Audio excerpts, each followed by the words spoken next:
May the words of my mouth and the thoughts of our hearts be always faithful in your sight, O Lord, our rock and our Redeemer.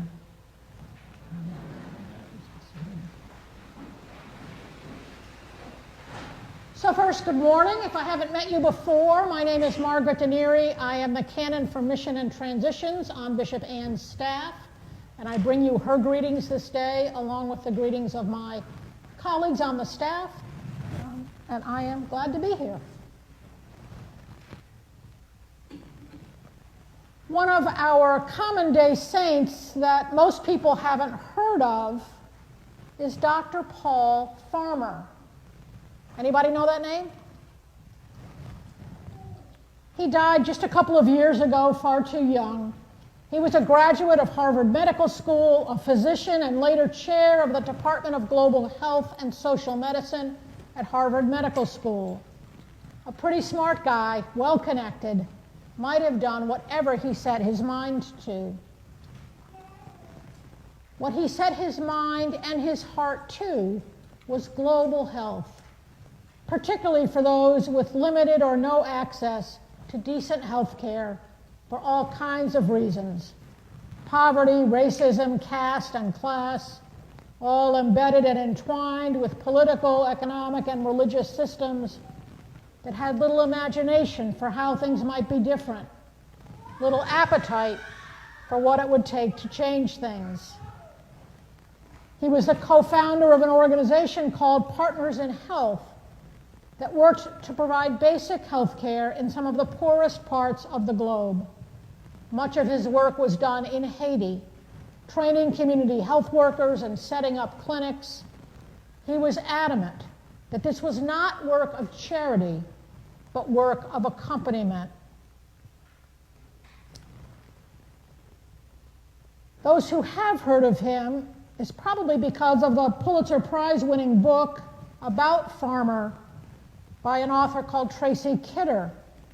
The book is called Mountains Beyond Mountains, the title coming from a Haitian proverb that says, "Beyond mountains, there are mountains." The subtitle of the book is "A Man Who Would Cure the World." Farmer's life and ethos were shaped in large part by liberation theology, that branch of theology reminding us that the scriptures have a preferential option for the poor. Today's psalm speaks to this. God does not despise nor abhor the poor in their poverty, nor does God hide God's face from them. Farmer is quoted in the book saying that the only real nation is humanity. But the quote that really strikes me and has stayed with me are these words from Dr. Farmer. "I have fought the long defeat and brought other people on to fight the long defeat. And I'm not going to stop because we keep losing. People like us," meaning Western white people mostly, "are used to being on the winning team. And what we're trying to do is make common cause with the losers. To be on the winning teams at the risk of turning our backs on the losers is not worth it. So you fight the long defeat." Those of you who know the Lord of the Rings stories might recognize that term, the long defeat. I learned in my sort of background work on this that at one point Lady Galadriel says, "I passed over the mountains, and together through the ages of the world we have fought the long defeat." I don't know for sure if Farmer picked that up from Tolkien, although it seems reasonably logical to assume that. But it is a phrase that has caught and held my attention and came to mind again when I read today's gospel. When Jesus starts telling the disciples that he's going to undergo great suffering and be rejected and be killed, Peter takes him aside to rebuke him. Granted, Jesus said that he would rise again after 3 days, But would that have registered in any meaningful way to the disciples at the time? Rebuke is the same word used earlier in Mark's gospel when Jesus rebukes a demon.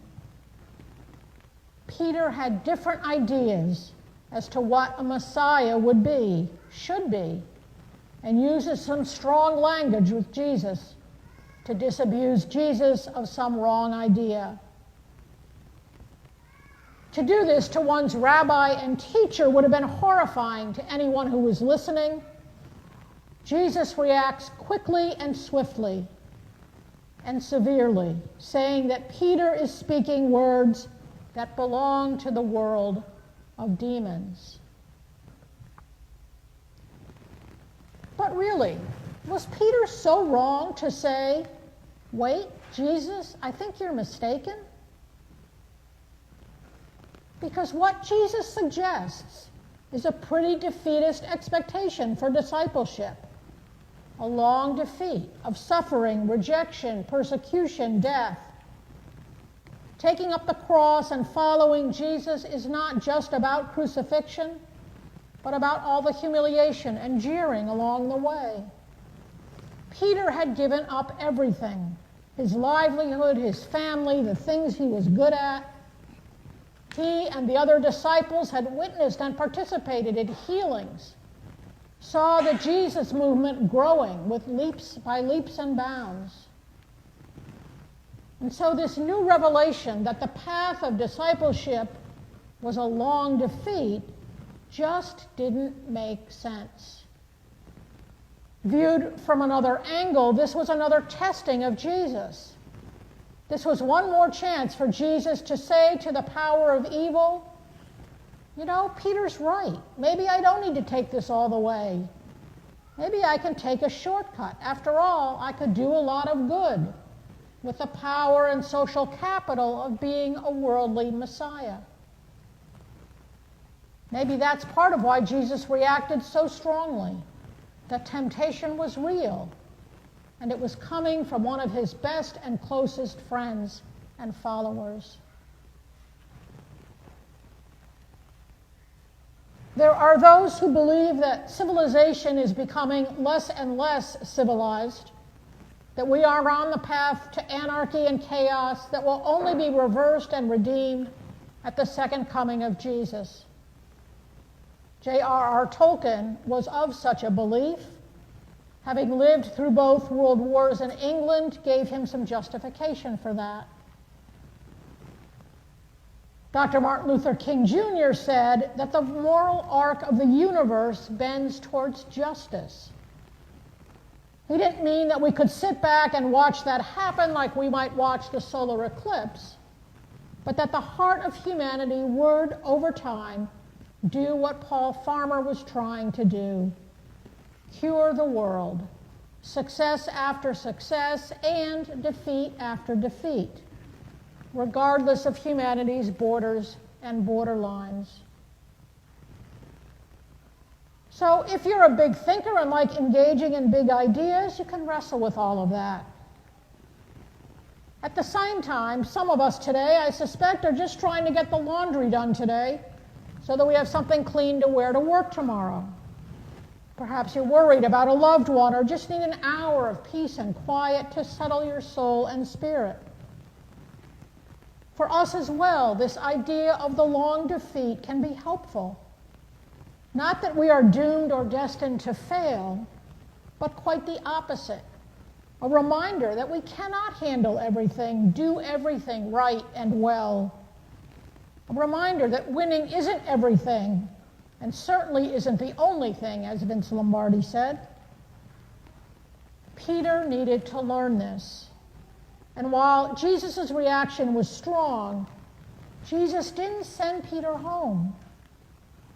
However we're feeling about life in this moment, or at 3 o'clock this afternoon, or 8 o'clock tomorrow morning, we have what we need to follow as faithfully as we can, knowing that Jesus will never send us home when we get it wrong or get it a little confused.